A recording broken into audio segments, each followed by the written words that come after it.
Arkanuhu ari rukun puasa teh aya 3 hiji niatun lailan likulli yaumin fil fardi niat puasa ti peuting niatna antara gurub jeung fajar didinya niat meme magrib niat teu jadi bada fajar niat teu jadi jeung niatna kudu unggal peuting teu meunang urang niat sakaligus nawaitu shoma syahri kulli jadi cek mazhab Syafi'i mah kecuali mazhab Maliki.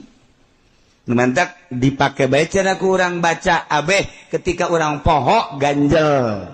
Pakai ganjel mazhab Maliki niat eta. Geus di awal urang nawaitu shoma syahri kulli kuring niat puasa sabulaneun.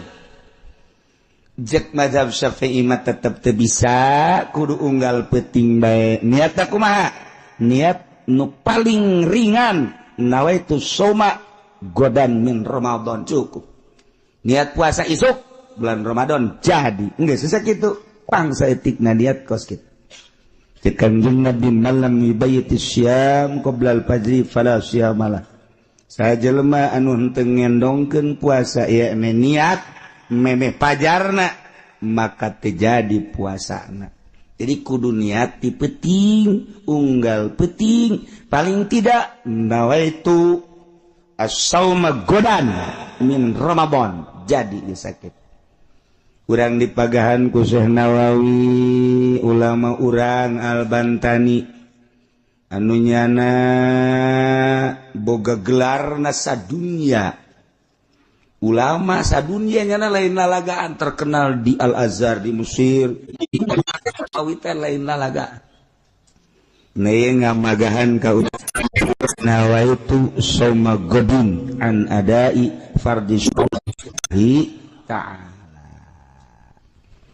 sakali deh fardhi syahri Ramadan ni bulan Ramadan anu ribut di lembur Ramadan aja Ramadan aja Ramadani isuk da teu parwasa kabeh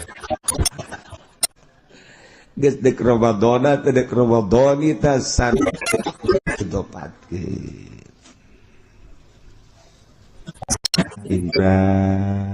niatna niat mah ti penting geus magrib urang niat besi ke poho lah begitu dur magrib langsung nawaitu shoma godin an adai fardhu syahr Ramadan hadis sadaqillah ta'ala beres jadi atawa pas inget ke salat magrib imamna babacaana lila maca surat kuduna qul yaqulhu ieu sabihis magrib sabihis hayang keren meureun nya marum qori lah qori kurang pati kaondang mal salah ieu surat sabihis jadi kulantaran kesol jangan niat di salat dia di jero hate nawaitu shoma godin an adai fardhu syahr Ramadan jadi bae di jero hate salah atawa mantas isya ngopi ngarokok ingat can niat nawaitu shoma godin an adai fardhu syahr Ramadan hadis sangat lillahi jadi penting-penting we keur kumaha bae lempang niat diuk keur salat diuk keur nonton TV ge jadi bae poho ke jero kamar sare jeung pamajikan jima jeung pamajikan pas bejengan dek keluar cai mani ingat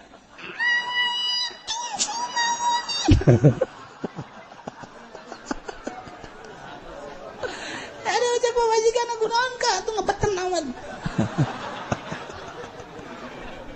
sabari cekna jadi bae masalah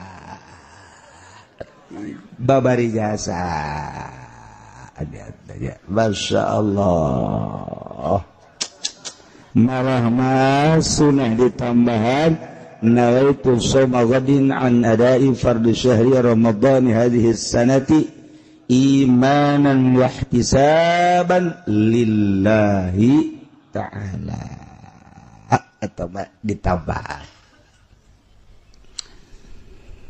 hiji rukun puasa teh niat ti peuting unggal peuting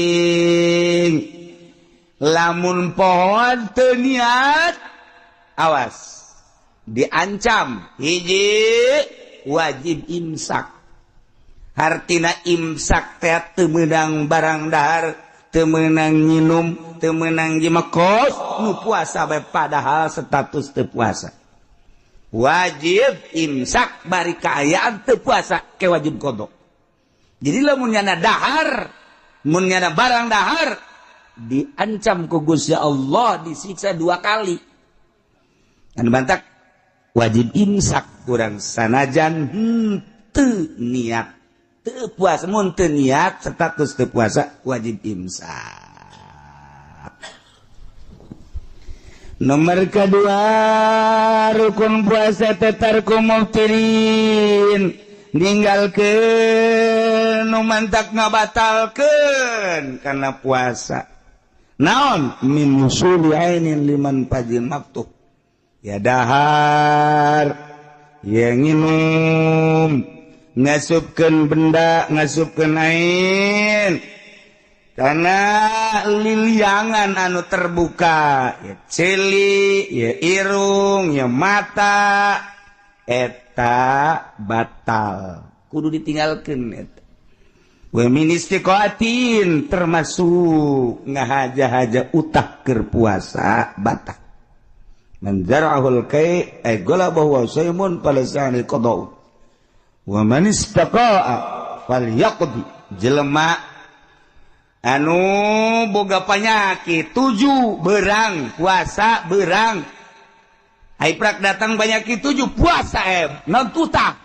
Ieu mah teu ngahaja-haja utah sorangan teu batal puasa. Atawa naik mobil marum urang kampung. Orang kampung yang naik mobil kan ada di dieu ka Banten datang ka Cikupa geus puyeng. Geus puyeng jaknya tatangkalan kunon lalempangan nya aing cicing bae. Pas kitu mimitianana kabeh leumpangnya na cicing.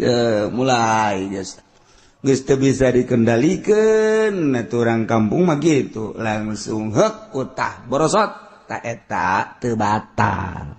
Lantaran teu ngahaja. Tapi lamun kieu mah aing teh lamun sok naik mobil sok utah ngahaja aing mah hayang utah. Naik mobil hayang utah maksudna batal. Lamun ngahaja-haja utah deuk kumaha bae carana batal puasana. Tapi lamun utah sorangan henteu. Termasuk wa min ikhadi kullil hasyafah, ngasupkeun hasyafah batal, atawa nu kaasupan hasyafah na batal, atawa ukuran hasyafah mun eueuh hasyafah batal. Sing hade besi awewe mah kaasupan ku aya misalna naon kitu ngaranna aya bonteng letik gitu. Kunyana di lumayan ya asup-asupan itu. Rada kajero satu batal sarua. Masya Allah karim.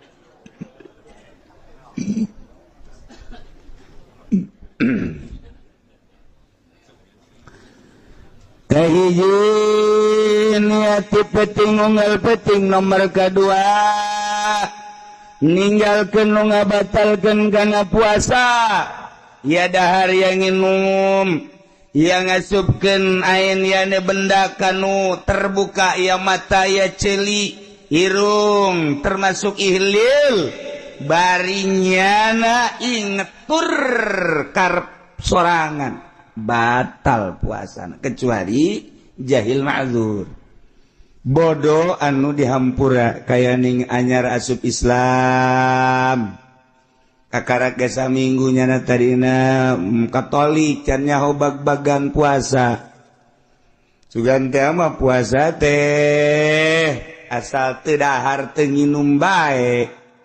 Ai kitu mah bangsa kitu ngasupkeun benda ka mata ka ceuli dan lain sebagainya pajar teu batal nyana kos kitu batal non teu batal sebab ma'dzur mah sebab dahar geueunan aku Kristen asup Islam tisu datang jam 10 ngadar wudu terus ke jam 2 dahar deui tanya kok puasa bahasanya gimana ya tuh puasa nggak makan nggak minum dari kapan tadi dari jam 10 tadi pagi jam 10 nggak makan uduk terus saya puasa lagi sampai jam 2 makan sekarang udah puasa lagi jadi nanti kurang ini masa tahu nggak kuat yang puasa kos gitu tapi jana mama makzur masalah emang can nyaho urusan ada salah tahu kos gitu makzur anyar asup Islam lamun disuntik lantaran lain manfaatin nafsu suntik teu batal sanajan diikhtilafkeun tetep teu batal lamun urang disuntik tah ieu aya nu ngateu batalkeun lamun utamana teu batal kumaha lamun diimpus sarua bae diimpus ge sebab tama lain melalui manfaat geus lamun urang muriang kemudian diimpus teu batal puasana atawa urang diimpus hayang seger teu batal puasa asal diimpusna ieu melalui lain manfaat kadi ka darah lain ka jero beuteung lain ka urat-urat anu pertalian jeung beuteung tapi ka dieu di dieu kitunan ngadileungeun diimpus aya nu ngabatalkeun aya nu ngahenteukeun diikhtilafkeun ku ulama nu utamana tetep teu batal sebab lain manfaat mun hayang seger impus